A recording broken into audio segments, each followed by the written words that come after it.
La barrière du bon sens, capteur d'eau, est-ce que ça vous dit quelque chose? La Royal Navy britannique était autrefois une puissance côtière très puissante qui dominait le monde, mais aujourd'hui, cette stature a complètement disparu. Mais récemment, il y a eu des rapports choquants, selon lesquels la Royal Navy britannique serait même à la traîne derrière la France et l'Italie. C'est pourquoi aujourd'hui, nous allons examiner en détail la situation très grave de la Royal Navy britannique actuelle. Regardons cela tout de suite. Voulez-vous me voir danser à Gwanghwamun? Si cette vidéo a 100 000 abonnés, je le ferai. Abonnez-vous et faisons-le ensemble. Dans le passé, la Royal Navy britannique maintenait son hégémonie mondiale en déployant des navires de guerre partout dans le monde. Cependant, après la fin de la guerre froide, à la fin du XXe siècle, et la réduction progressive du budget de la défense, la Royal Navy a subi d'importantes réductions. Depuis 2010, le gouvernement britannique a renforcé la puissance des porte-avions, affaiblissant les autres forces.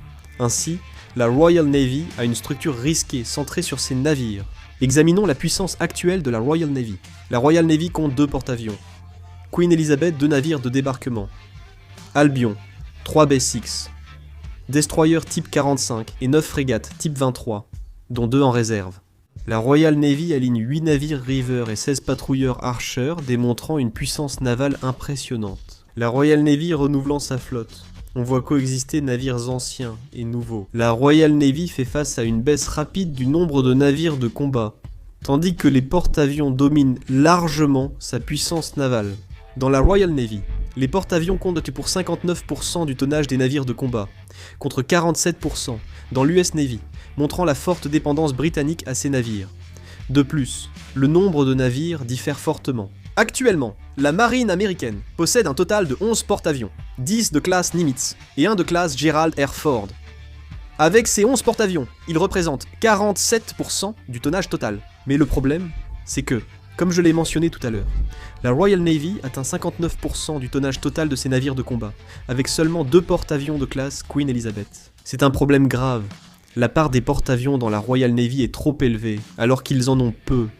Ce qui est choquant, c'est que, comme je l'ai dit, la Royal Navy renouvelle sa flotte, donc il y a un mélange d'anciens et de nouveaux navires. Le fait que la Royal Navy n'ait que 8 navires de combat disponibles est aussi un gros problème. Actuellement, seuls 2 destroyers type 45 et 6 frégates type 23 sont prêts à être déployés, car il n'y en a pas plus disponibles. Tous les navires sont en modernisation. Les destroyers type 45 reçoivent à tour de rôle des améliorations à cause de problèmes de moteur et de refroidissement. Le premier navire modernisé devrait être prêt à l'été 2026. De plus, dans le cas des frégates type 23, ce sont des navires assez anciens, ayant largement dépassé 30 ans de service, dont les travaux de modernisation se poursuivent.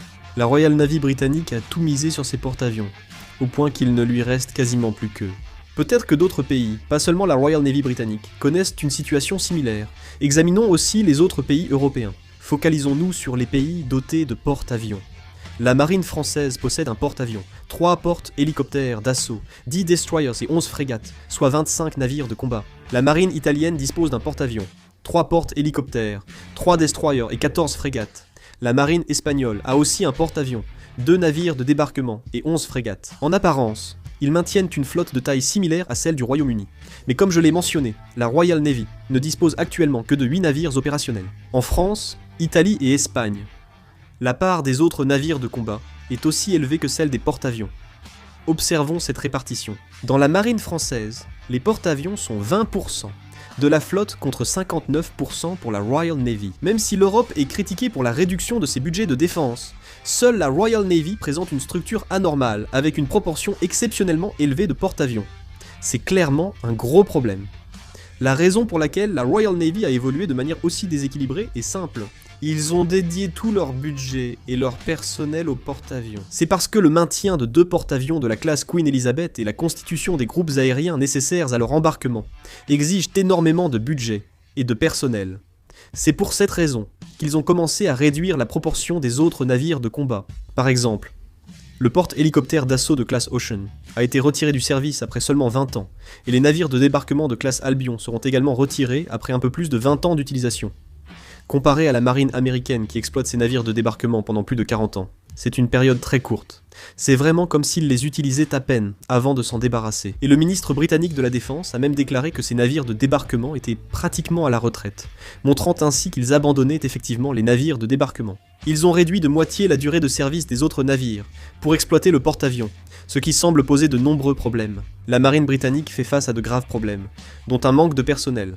En 2023, sur 3000 recrutements prévus, moins de 1500 ont été réalisés. En fait, ce problème ne concerne pas seulement la marine britannique, mais aussi l'armée de terre et l'armée de l'air, où le nombre de candidats a diminué de 16% par rapport à l'année précédente. Le salaire moyen annuel d'un Britannique est de 57 100 000 wons, contre 36 980 000 pour un marin, ce qui explique l'hésitation à s'engager. Un rapport du comité de la défense britannique souligne un grave manque de personnel et d'équipement militaire, estimant qu'une guerre totale serait perdue dans ces conditions. Le rapport indique que dans l'armée britannique, 8 départs ne sont compensés que par 5 recrutements, entraînant une perte de personnel plus rapide que le recrutement. Je pense que c'est aussi pour cette raison que le Royaume-Uni ne peut pas actuellement exploiter 100% de ses navires de combat. Il manque de personnel qualifié pour faire fonctionner les navires de guerre. Le Queen Elizabeth déplace 70 600 tonnes et compte 1200 personnes d'équipage et d'aviation à bord. Il peut accueillir 1000 soldats supplémentaires, ce qui en fait un navire de guerre immense. Comme il y a 2 porte-avions Queen Elizabeth, il faut 2400 membres d'équipage et personnel aérien pour eux seuls. Beaucoup de gens se trompent en pensant que parce qu'on est dans la marine, on sert forcément à bord d'un navire. Il y a aussi beaucoup de militaires qui accomplissent leur mission sur des bases terrestres. Faire embarquer tous les militaires sur des navires pour les utiliser à 100%, ce serait de la folie. La Royal Navy britannique souffre d'un manque de personnel et de budget. Le ministère britannique de la Défense a déjà reconnu, à travers une évaluation de la stratégie de défense, qu'en raison d'un manque de budget, l'entretien de certains navires de combat a été négligé, ce qui a finalement affaibli la puissance globale. Ils ont même admis avoir sacrifié l'entretien de certains navires de combat pour construire et exploiter des porte-avions. Un porte-avions est vraiment un gouffre financier, c'est un navire de guerre qui coûte énormément d'argent. Ce n'est pas seulement le coût du navire, mais aussi la formation, l'entretien, le recrutement et bien d'autres aspects qui engloutissent le budget. Aucune donnée précise n'existe sur le coût annuel d'entretien du Queen Elizabeth, mais celui d'un porte-avions peut atteindre 500 milliards de wons par an. Le Royaume-Uni exploite 2 porte-avions Queen Elizabeth, ce qui coûte 1000 milliards de wons par an, c'est énorme. En plus, un porte-avions ne navigue jamais seul, il est toujours accompagné d'un groupe d'escorte. Si un porte-avions naviguait seul sans escorte, il serait immédiatement coulé en cas de guerre. Si l'on tient compte des coûts de maintenance, la Royal Navy s'est surtout focalisée sur les porte-avions. Non ? Comme ils ont construit des porte-avions, ils doivent les utiliser, mais cela empêche la maintenance des autres navires de guerre. La Royal Navy, à contre-cœur, consacre son budget et son personnel déjà insuffisant aux porte-avions. Actuellement, la Royal Navy a une structure inhabituelle avec des porte-avions représentant 59% de la flotte. Le Royaume-Uni prévoit d'augmenter le budget de la défense face à la nouvelle guerre froide, mais sans modifier sa structure militaire axée sur les porte-avions. Le problème persiste. Dans un contexte économique difficile et d'instabilité mondiale, la Royal Navy aura du mal à retrouver son prestige. Les difficultés de la marine britannique sont aussi instructives pour la Corée. Dès qu'il en a l'occasion, le débat sur la possession d'un porte-avions refait surface. Il m'est difficile de dire qui a raison, mais il semble important d'observer attentivement la situation de la Royal Navy avant de juger. L'exemple de la marine britannique montre que le budget et la charge en personnel nécessaires pour exploiter un porte-avions ne sont jamais négligeables. Si la Corée construit un porte-avions, des situations similaires surviendront. Il faut examiner attentivement si la marine coréenne est capable de construire et d'exploiter un porte-avions, et s'assurer que cela n'affaiblira pas la puissance des autres navires de combat. À partir du moment où l'on construit un porte-avions, il faudra se concentrer sur son exploitation, et il ne sera qu'une question de temps avant que la puissance des autres navires de combat ne soit affaiblie en raison de la concentration des ressources humaines et budgétaires sur le porte-avions. Les effectifs de l'armée de terre baissent, et le manque de personnel dans la marine est ancien, donc des problèmes de main-d'œuvre sont inévitables. Il faut donc étudier attentivement et déterminer les vrais avantages de posséder un porte-avions. L'exemple de la marine britannique montre que le porte-avions, bien que puissant, peut devenir un fardeau coûteux en budget et effectif.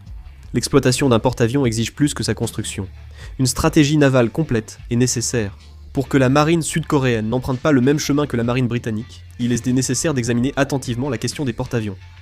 Un porte-avions est une arme puissante, mais il ne faut pas oublier que c'est aussi un choix qui implique de grandes responsabilités. Que pensez-vous de la situation actuelle de la marine britannique ? N'hésitez pas à le partager dans les commentaires. C'est tout pour cette vidéo, merci beaucoup.